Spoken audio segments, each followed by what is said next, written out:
வேளாண் உதவி இயக்குனர் அன்பு நண்பர் மார்க்கெட்டிங்கில் இருந்தார். அவரும் ஞாயிற்றுக்கிழமை வந்திருக்காரு. விவசாயிகளுக்கு ஒரு இரு வார்த்தை. இப்போ இந்த இன்னைக்கு கூட அவர் வந்ததுனால ஒரு 5-6 விவசாயிகளை வந்து அந்த ஆதாரை கனெக்ட் பண்ணிட்டு போனாங்க ஒரு நிலத்தோட. சுமார் ஐயா ஒரு 2 நிமிடம் பேசணும் கேட்டுக்கிறேன். வாழ்வியலோடு கலந்தது வந்து வேளாண்மை. ஏன்னா நம்ம தமிழ்நாட்டில் பார்த்திங்கன்னா பெரும்பான்மையான குடும்பங்கள் வந்து நம்ம வேளாண்மையிலேருந்து தான் நம்ம பிற தொழிலுக்கு போயிருக்கோம். யாரும் வந்து ஆஃபீஸராக பிறந்தது இல்லை. எல்லாருடைய பேக்ரவுண்டும் பார்த்திங்கன்னா ஆராய்ந்து பார்த்தா வேளாண்மை தான் முக்கியமானது. நாங்கள் பிறந்த ஒரு 70-80களெல்லாம் பார்த்திங்கன்னா வேளாண்மைங்கிறது வந்து பயிர் சாகுபடி மட்டும் இருக்காது, அதோடு சேர்த்து கால்நடை வளர்ப்பும் ஒரு முக்கியமான ஒரு உபத்தொழிலாகவும் இருந்தது. சராசரியாக அது ஒரு வருமானம் கொடுத்துக்கிட்டே இருந்துச்சு. வீட்டாளுங்களே அந்த வேலையை செய்வோம். சாணி அள்ளி போடுறது இதெல்லாம் பண்ணி அதுலேருந்து குப்பை வரும், குப்பை வளர்த்த போடுவோம். ரசாயன உரங்கள் அப்போ தான் எட்டி பார்க்க ஆரம்பிச்சிச்சு. அது பெரிய அளவில் உபயோகம் இல்லை. நானும் அதை பார்த்து தான் வளர்ந்து. நாங்கள் வெள்ளனூர்னு என்னுடைய கிராமம் வந்து வெள்ளனூர். எங்களுக்கு வந்து நெல் விவசாயம் தான். வெள்ளனூர் புள்ளம்பாடி வட்டாரத்தில் இருக்குது. எங்களுக்கு வந்து நெல் விவசாயம் தான் முக்கியமான பிரதான தொழில்.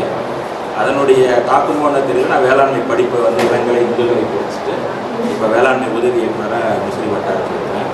முசிறி வட்டாரத்தில் பார்த்திங்கன்னா 2 சாகுபடியும் இருக்குது. மானாவாரி சாகுபடியும் இருக்குது, இரவை இந்த ஆற்று பாசனம் சாகுபடி. இப்போ நம்ம இருக்கிற பகுதியெலாம் வந்து ஆற்று பாசனம் சாகுபடி. இங்கே வந்து என்னென்னா எந்த இடத்துல ரசாயன உரம் போடுவாங்க, எந்த இடத்துல பூச்சி மருந்து அடிப்பாங்கலாம் வந்து கணிக்கவே முடியாது. ஐயா சொன்ன மாதிரி பியூராக இங்கே ஆர்கானிக் சர்டிஃபிகேஷன் வந்து பண்ண முடியாத ஒரு சூழ்நிலை. ஆனால் நீங்கள் சொல்கிற வரையெடுக்கும் போது இந்த ஊரெல்லாம் பண்ண முடியும். ஏன்னா அது கிணத்து பாசனம்.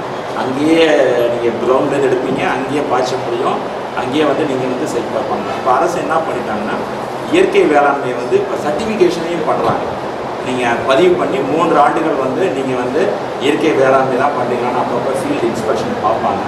பார்த்துட்டு அந்த பண்ணையை வந்து இயற்கை வேளாண்மைக்கான பண்ணையாக வந்து அதுக்கு வந்து சான்று கொடுக்குறாங்க. அரசுக்கு வந்து நீங்கள் ஒரு இன்ஸ்பெக்ஷன் சார்ஜ் மட்டும் கட்டினா போதும், அதை வந்து சான்றளிப்பு பண்ணிடுறாங்க. அந்த இயற்கை சான்றளிப்பு பண்ணையிலேருந்து உற்பத்தியாளர் பொருளுக்கு வந்து நீங்கள் அந்த சர்டிஃபிகேட்டை காமிச்சு நீங்கள் வந்து பெரிய கம்பெனிஸோட நீங்கள் டைப் பண்ணிக்கலாம். அது வந்து ஒரு கவர்மெண்ட்டாலே வழங்கப்படுற ஒரு சான்றிதழ்.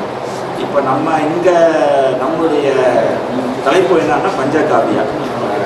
ஐயா சொன்னது வந்து உண்மையிலேயே நான் ரொம்ப பாராட்டணும். நாங்கள் சொல்கிற எல்லா விஷயங்களையும் இவர் சொல்லிட்டாங்க. நமக்கு வந்து இது புதுசு கிடையாதுங்க. இவர் கண்டுபிடிச்சார் அவர் கண்டுபிடிச்சாருன்னு சொல்கிறதுக்கு இல்லை. காலகாலமே பார்த்தீங்கன்னா நம்ம ஊரில் புண்ணியதானம் செய்யும் போது ஒரு டம்ளரில் வந்து பஞ்சகாயை வச்சு தான் தெரிப்பாங்க. அப்போ என்னென்னா நல்லது வந்து உள்ளார வரட்டும், கெட்டதெல்லாம் கழியணும் அப்படிங்கிறது தான். இப்போ நெல் விவசாயத்துலையும் பார்த்தீங்கன்னா ஏகப்பட்ட பூச்சி நோய்கள் வந்து அதிகமாக இருக்குது. இன்னும் சொல்ல போனால் முக்கியமான நோய் வந்து குலை நோய்ங்கிறது. அந்த குலை நோய்க்கு வந்து அடிக்கிற மருந்து வந்து கேன்சர் வந்து உருவாக்கக்கூடியதுன்னு சொல்லிட்டு யூரோப்பியன் வந்து முடிவு பண்ணிட்டு இந்தியாவிலேருந்து பாஸ்மதி அரிசியை வாங்கிட்டு இருந்தவங்க எல்லாரும் இப்போ தடை பண்ண ஆரம்பிச்சிட்டாங்க. ஏன்னா அது கேன்சரை வந்து காசு பண்ணுது. ஆனால் அந்த நோய் வந்து கடுமையான நோயாக அந்த நெல் சாகுபடி வந்து இருக்குது.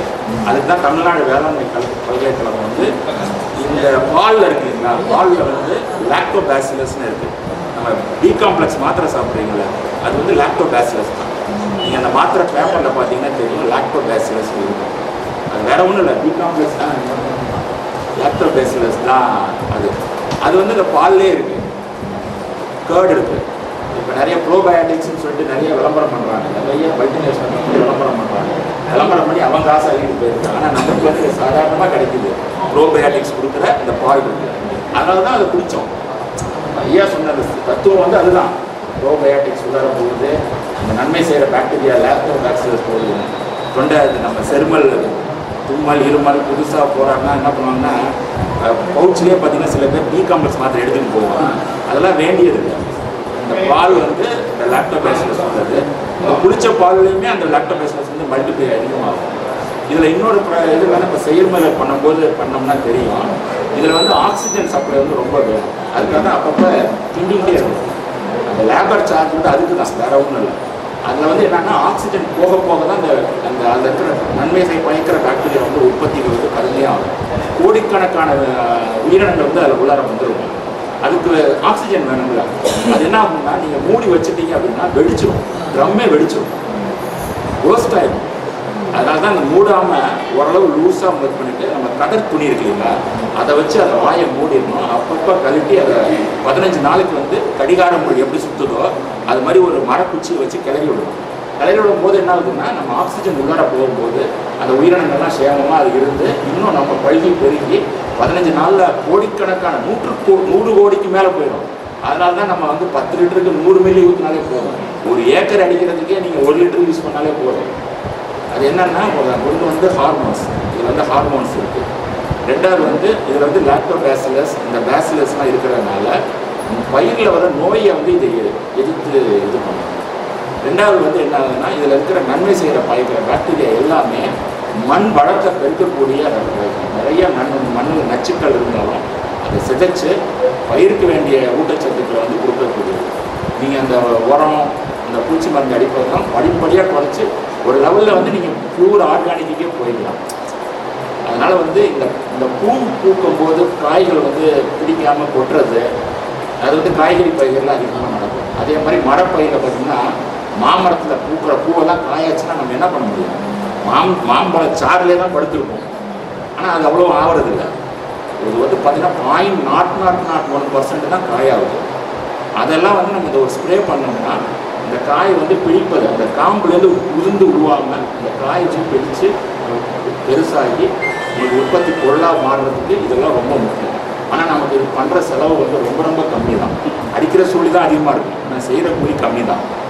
அது மட்டும்தான் கணக்கில் வச்சுக்கணும், வேற ஒன்றும் இல்லை. இப்போ இவங்கெல்லாம் தூய்மையான இந்த பொருள்களை உற்பத்தி பண்ணி செய்யும்போது அதை நம்ம நம்பி வாங்கி செய்யலாம். இல்லை இங்கே இருக்கிற இடுபொருட்களை நீங்கள் யாருக்காவது கொடுக்க முடிஞ்சதுனாலும் கொடுத்தா அவங்க அதை இந்த செய்முறையை பார்த்து தன்னுடைய பண்ணைகளையும் இதை செஞ்சு நீங்கள் எல்லோரும் பயன்பெறணும்னு கேட்டுக்கிறேன். இந்த வாய்ப்பளித்த அனைவருக்கும் என்னோட நன்றியை தெரிவிச்சுக்கிறேன்.